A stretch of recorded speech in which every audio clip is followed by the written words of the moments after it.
Okey, bertemu kembali. Sebelum kita pergi ke segmen bersama dengan Sean Said, saya nak bawakan rakan setugas Nina Rozman. Nina ada angka terkini berkaitan dengan perdagangan Malaysia. Kongsikan saja Nina supaya kita faham gambaran penuh perdagangan Malaysia sebelum kita bawakan ke dalam diskusi kita, dan kita tambah sikit dalam diskusi itu nanti tentang makroekonomi dalam sudut perdagangan. Silakan Nina. Baik, terima kasih Najib dan Harith. Saya akan kongsikan data keluaran terkini mengenai perdagangan luar negeri Malaysia yang dikeluarkan oleh DOSM baru-baru ini. Kita dapat lihat iaitu perdagangan luar negara Malaysia Julai 2022. Kita dapat lihat jumlah perdagangan berkembang sebanyak 39.8% pada Julai 2022 tahun ini. Itu adalah peningkatan positif kerana kita dapat lihat pertumbuhan 2 digit. Dan apabila kita teliti lebih mendalam, bagaimana prestasi perdagangan luar negeri ini pada tahun Januari 2021, iaitu tahun lepas hingga Julai tahun ini. Dan apabila kita dapat lihat, iaitu sebelum ketika pandemik, iaitu kita dilanda dengan COVID-19, banyak sektor ekonomi ditutup dan pembangunan negara juga diberhentikan buat seketika waktu. Jadi apabila kita melihat pada tahun lepas, banyak percubaan untuk membuka semula ekonomi, untuk masuk fasa peralihan.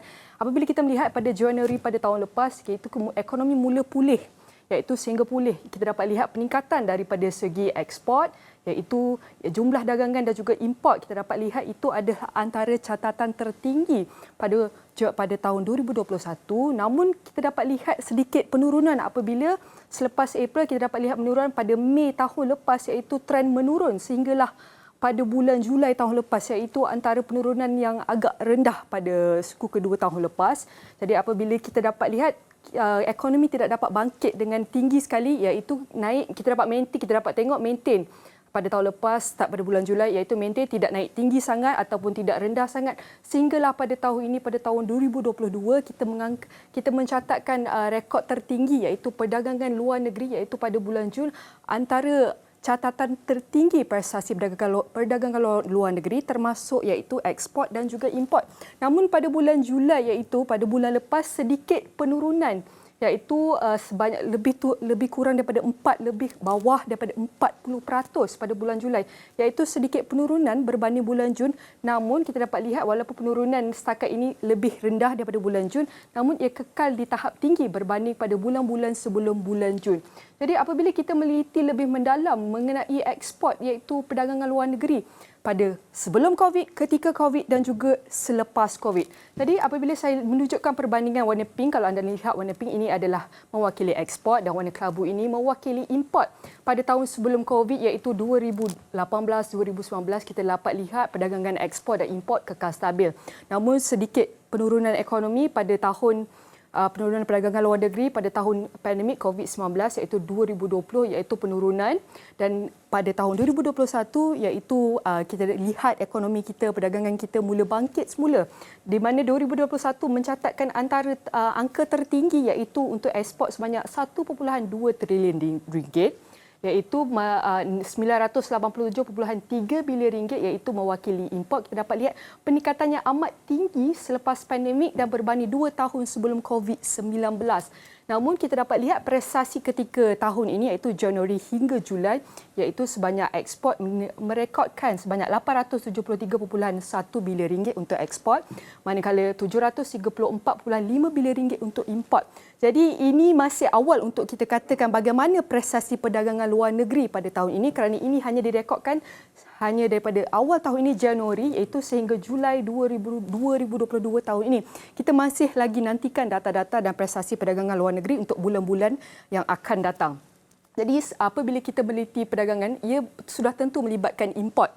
Jadi bagaimana import mengikut klasifikasi pengguna akhir dan kategori ekonomi umum BEC, di mana kita dapat lihat perbandingan sebelum COVID juga, ketika COVID dan selepas COVID.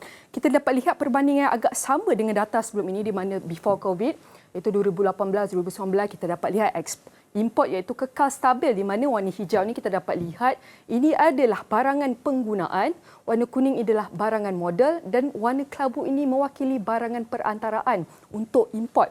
Dan pada 2020 iaitu penurunan dengan sudah tentunya disebabkan COVID-19, banyak sektor ekonomi sudah ditutup, dan pada 2021 kita beralih dalam fasa pemulihan, iaitu peningkatan tertinggi juga untuk import berbanding ketika COVID dan 2 tahun sebelum COVID. Dan setakat ini prestasi import untuk penggunaan barangan penggunaan, barangan modal dan juga barangan perantaraan, di mana anda dapat lihat di sini iaitu untuk barangan penggunaan itu 405.9 bilion ringgit dan untuk barangan modal itu 67.2 bilion ringgit dan untuk barangan perantaraan iaitu 58.9 bilion ringgit. Seperti yang saya kata, ini hanya adalah direkodkan setakat Julai 2022. Kita masih terlalu awal, tapi kita berharap agar prestasi ekonomi akan terus meningkat terutama dalam perdagangan luar negeri. Jadi apabila saya beralih kepada import mengikut klasifikasi, import yang sama tapi kita buat perbandingan dekat sedikit. Di mana iaitu ketika waktu pandemik 2020 sehingga tahun ini 2022, di mana kita lihat pada waktu pandemik pada bulan Mac, sebenarnya waktu di mana kita melaksanakan PKP pada bulan Mac, dan kita nampak lihat trend penurunan yang agak merosot, di mana bulan Mei iaitu peak kemerosotan ekonomi globally, di mana ekonomi hampir seluruh sektor industri tutup dan juga kita tidak dapat lihat perdagangan berlaku pada ketika itu kerana pembangunan ekonomi diberhentikan seketika itu kerana COVID-19. Jadi kita cuba untuk bangkit, namun kita dapat lihat hanya sedikit sahaja menaik sehinggalah pada tahun 2021 tahun lepas, di mana vaksin sudah disediakan, ekonomi sudah mula dibuka semula dan kita dapat lihat peningkatan perdagangan luar negeri itu kita dapat lihat mula meningkat, di mana iaitu trend meningkat sehinggalah pada Mei tahun lepas kita dapat lihat peningkatan tertinggi iaitu untuk import pada tahun lepas. Tapi namun sekejap sahaja cubaan pembukaan semula ekonomi untuk memulih, iaitu kita dapat trend menurun sehinggalah pada Ogos tahun lepas. Namun kita cuba bangkit lagi sekali, namun kita tidak dapat bangkit dengan tingginya berbanding bulan-bulan sebelumnya, di mana kita dapat maintain tidak tinggi, tidak tinggi sangat, tidak rendah, dan ia maintain sehinggalah pada tahun ini, di mana pada bulan Mei kita dapat peningkatan sehinggalah pada bulan Jun kita dapat peningkatan tertinggi untuk setengah tahun 2022 tahun ini, iaitu sebanyak lebih 40% iaitu peningkatan. Namun seperti saya cakap, pada bulan Julai kita menghadapi sedikit penurunan. Namun walaupun kita menghadapi sedikit penurunan, tapi ia kekal di paras tinggi berbanding bulan-bulan sebelum Jun 2022 tahun ini. Jadi saya akan tunjukkan apa lagi yang prestasi ekspor mengikut rakan dagangan utama, iaitu saya akan buat perbandingan antara Julai tahun lepas hingga Julai tahun ini, di mana kita dapat 10 negara rakan dagangan utama di Malaysia, termasuk iaitu Singapura, China, Amerika Syarikat, Kesatuan Eropah, Hong Kong, Jepun, Thailand, Indonesia, India dan Vietnam, di mana anda dapat lihat yang warna sedikit pink ini adalah prestasi Julai pada tahun lepas, yang warna kuning ini perbandingan Julai pada tahun ini.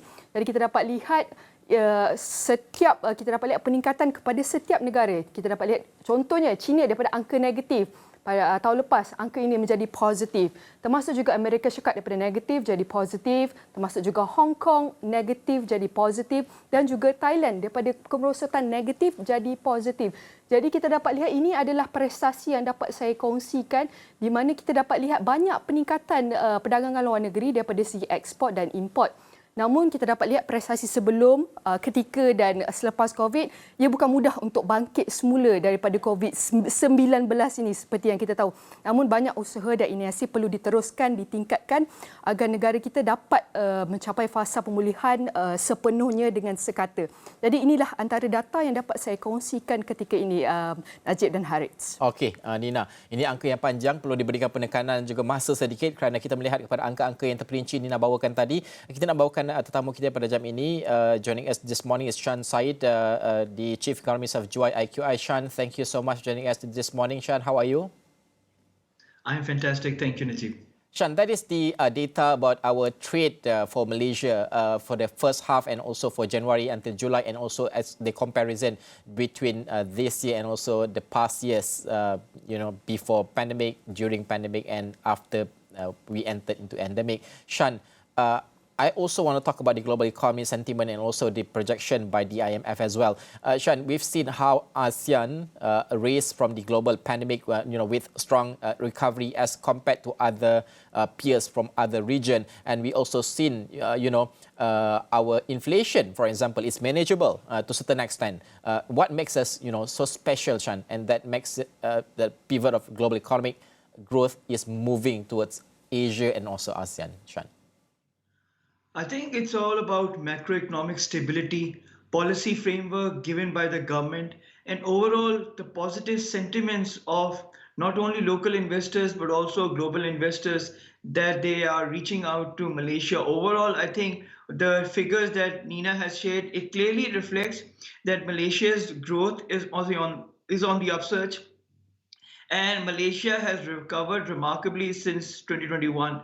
I attended the Maida event last month, and the way MITI and Maida they have played role in maintaining trade and commerce, that is very much appreciated, and it clearly reflects government's total commitment to maintain the growth trajectory that is very important. And overall, I think the sentiments are very positive. We have seen investments coming into Malaysia. We have seen domestic consumption getting stronger and stronger. And most importantly, the overall, the pulse of the economy remains pretty solid. So overall, at the start of the year, we said that Malaysia's GDP will meander around between 4 and 5%. But now, since last week, we have upgraded Malaysia's forecast, and we expect that Malaysia's GDP for this year will meander around 6.5 and 7%, taking into account the trade numbers, taking into account the strong aggregate demand, and overall sentiment, the investment coming into the Malaysia. Yeah. Sean, you have mentioned that apart from Asia, you stand buoyant on Middle East for remaining on the global investors' radar. What's the reason for that? I think if you have seen in the last 1.5 years, oil prices are on the upsurge, and GCC relies heavily on oil export. I would not be surprised the way Financial Times has reported last yesterday that GCC will be expecting 1.2 to 1.3 trillion dollars in extra income, the windfall. So what are they going to do? We have been sharing with Astro AWANI for quite some time that sovereign wealth funds globally, they will play an important part in shaking and moving the markets. And if I can just share with you, the Public Investment Fund, the sovereign wealth fund of Saudi Arabia, is stretching out globally.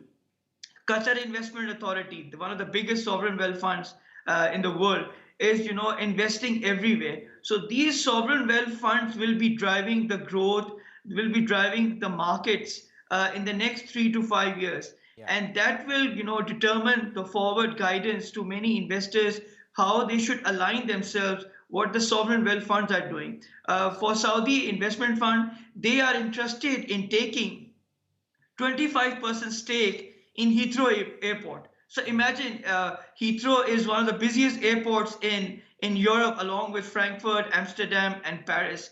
So these sovereign wealth funds are going into real estate, they're going into airports, they are going into warehouses, they are going into logistics, they are going into e-commerce.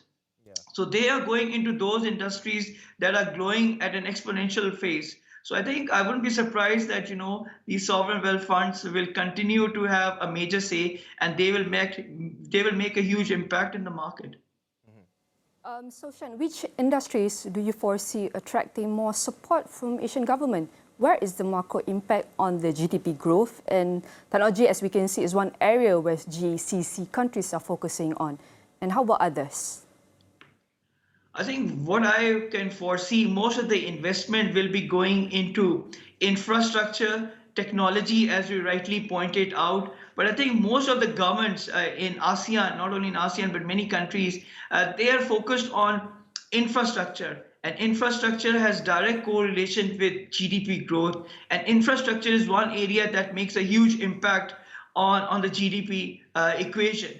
Apart from infrastructure, as you rightly pointed out, we have got our offices in Dubai and in Qatar. We have witnessed that most of these GCC countries, they are focusing heavily on technology. And technology-driven GDP growth will be the buzzword in the next 3 to 5 years, because technology can improve efficiency, it can improve productivity. So I think technology, infrastructure, e-commerce, 5G, most of the countries are now going heavily into 5G. By 2025, there will be 1.2 5G users.